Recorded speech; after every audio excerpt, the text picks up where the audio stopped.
سلام الله عليكم. غادي تكونوا لاحظتوا في هذه الفتره بزاف ديال الناس كيهضروا على شخص سميتو مازن حماده. هاد الشخص اللي طلق الوجود ديالو في حبس بسوريا، وبالضبط حبس صيدنايا. هاد السجن اللي كلشي ولا عارفوا انه اخطر سجن يقدر يعيش فيه المسجون. الا بغيتوا نهضروا عليه وعلى القصص ديال المعتقلين ديالو خليوها ليا في التعاليق. هاد السجن مرعب بكل معنى، ومازن حماده تلقات الجثه ديالو فيه. خليكم معايا غادي تعرفوا القصه ديالو كامله. القصه ديال مازن حماده واحده من القصص اللي ميمكنش غادي تنساها، حيت ماشي غير مؤلمه ولكن كتمثل جزء كبير من المعاناه ديال الشعب السوري في الحرب اللي عاشها هذه سنين ولحد الساعه باقي ما سالاتش. مازن شاب سوري بسيط زاد في محافظه دير الزور. بدا المسار ديالو كتقني في شركه دوليه للبترول، وهذا الشيء قبل ما تبان الثوره السوريه في عام 2011. مع بانت انخرط مازن كناشط في الحزب. هذا الحزب هو الحراك السلمي. كان الهدف ديال مازن انه يوصل الصوت ديال الشعب المظلومين وديال الناس اللي تحرمات من ابسط الحقوق.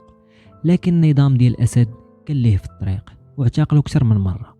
الهدف ديالهم كان هو يهرسوا ليه الفكره ديالو ويحبسوا صوته. مازن دوز 3 سنين ديال الحبس. هاد المده ما دوزهاش في حبس واحد، دوزها في سجون، ومن بينها سجن صيدنايا اللي غير سميتو ولات معنى ديال الرعب وديال العذاب. القهره والعذاب اللي دوز تما تخلي الانسان يكره حياته، ولكن بزاف ديال الناس كيعيشوا نفس المصير. الصوت ديال مازن وصل للسوشيال ميديا، بزاف ديال الناس عرفوه غير هو، لكن للاسف الالاف ديال البشر عايشين نفس المصير ما سمعوهم حتى شي واحد لحد الساعه. سنه 2014 خرج من الحبس، وخرج الشخص هز معه صدمات اللي عاشها وتقلبات حياته راس على عقب. قرر انه يسمح في بلاده وهاجر لهولندا، بالضبط لامستردام. حاول يقاد حياته ويوصل الظلم اللي عاشوه وكيعيشوه ولاد بلاده. خرج في ندوات مع الاعلام الاوروبي، وماشي في هدف الشهره، ولكن حاس انه هاز مسؤوليه تجاه الوطن والشعب اللي باقين في نفس العذاب. مازن حماده دار مقابلات في بزاف ديال البرامج في هولندا، وكتب مقالات كيحكي فيها داكشي اللي عاشو في صيدنايا. كان باغي العالم العربي والعالم الغربي يعرف اشنو كيطرا في سوريا وتكون مبادره منهم. والفكره ديالو انه يساهم في اي حاجه باش ينقذ الناس اللي باقين عايشه في ديك السجون وكتعذب، والشعب اللي عايش وسط القصف والدمار. واخا هو هرب من ديك المعاناه، الحياه ما بقاش سهله عليه، والصدمه النفسيه اللي عاشها ما خلاتوش يعيش بوحده. في الحقيقه حنا كنهضروا على مازن بالضبط، ولكن هو غير صوره الالاف ديال السوريين اللي دوزوا ربما الاصعب من حياته. مازن خرج من داك العذاب وحياته خلاها تكون هدف باش العالم يعرف ما يخفى مهما كان الثمن. في واحدة من المقابلات في الملامح ديالو كان كيبان فيهم الرعب والخوف، والكلام ديالو كان رسالة واضحة.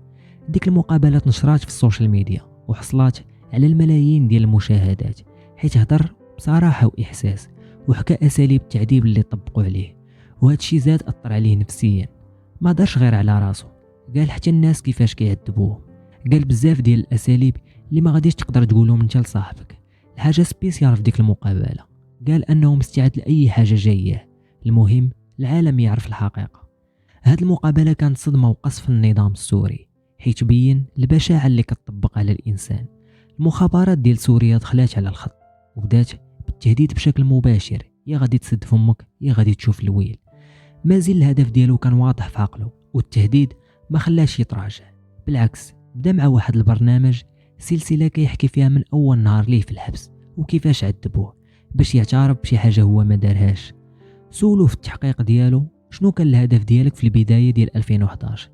جاوبهم ببساطه وقال لهم شديت كاميرا وصورت العنف اللي كان كيكون في الشارع. ما كنتش هاز سلاح وما كان ادي حتى شي واحد، غير كنوثق شنو كيطرا. المحققين ما تقبلوش الهضره ديالو وقالوا ليه اعترف ليش كنتي كتخطط شنو كان الهدف ديالك. لكن مازن بقى في نفس كلامه وقال لهم بهدوء بشنو غادي نعترف وانا ما داير والو.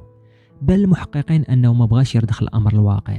ديك الساعه قرروا انهم غادي ياخذوه لواحد البلاصه اخرى، وقالوا لي عندك تولي تطلب فينا باش نجلسوا نسمعوا ليك. من داك النهار بدات رحله المعاناه عند مازن.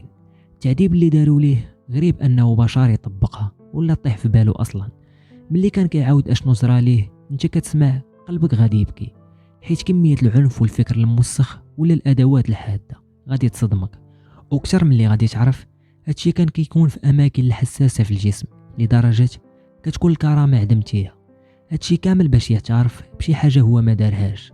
ووسط هاد التعذيب كان كيطلب الرحمة وبصوت مقهور كيقول لهم باش غادي نعترف. مازين حكى بوضوح وبسط لهم انه غير كان كيصور وبقى على كلامه. وحنا لا جينا نستوعبوه حتى نعياو ما غاديش نحسوا بالالم اللي عاشوا وسط هاد التعذيب.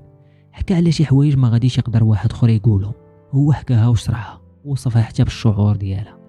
وقال بلي الاف ديال الناس دازوا من نفس المصير، ومن وسط هادشي كامل اللي دوز نهار خرج بقى متشبت بالفكره ديالو وزاد صمم باش يوصل الناس الحقيقه وقالها بفمه. قال الهدف ديالي هو العالم يعرف ويسمع صوتي وصوت الناس اللي عايشين في العذاب وما عندهمش القدره ولا الجهد للصوت. هادشي كامل كافي باش نفهموا شحال عظيم هاد السيد، وزيد اننا نفهموا ان هذه قصه للالاف ديال السوريين. المخابرات ملي شافت انه التهديدات المباشره ما نفعتش دازوا معاه الخطوه الثانيه، خدموا الخبز ديالهم عاوتاني، مشاو للعائله ديالو وصوروهم فيديو وهما كيعنفوا فيهم وكيعذبوهم وصيفطوا ليه الفيديو معه ميساج فيه الا بغيتي نطلقوهم قطع الطياره ورجع لسوريا دابا. وكانوا باغيينه انه يخرج بتصريح يعتذر منهم ويقول انه قال غير الكذوب وما كاينش داكشي في الحباسات. مازين هادشي ما زعزعوش خلاه صامد.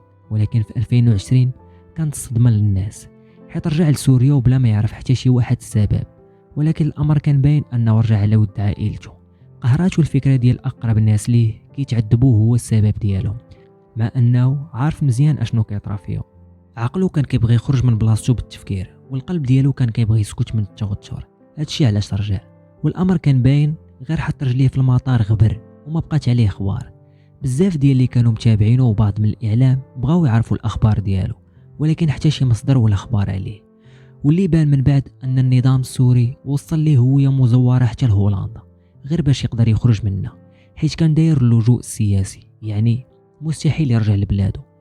الرجوع ديالو مع الغبره كان لغز. هاد اللغز تفك حتى لهاد الوقت ديال دابا. خرجات اخبار ديال الموت ديالو والصوره ديال الجثه باينه فيها كميه التعذيب اللي عاود عاشو قبل ما يفارق الحياه. الصوره اكدت المعاناه اللي كان كيصرح بها، واكدت حتى البشاعه ديال النظام السوري والحقد ليه في اتجاه الشعب السوري. شخصيا الصوره خربقاتني وما قدرتش نحطها حيت بصح كتضر في القلب.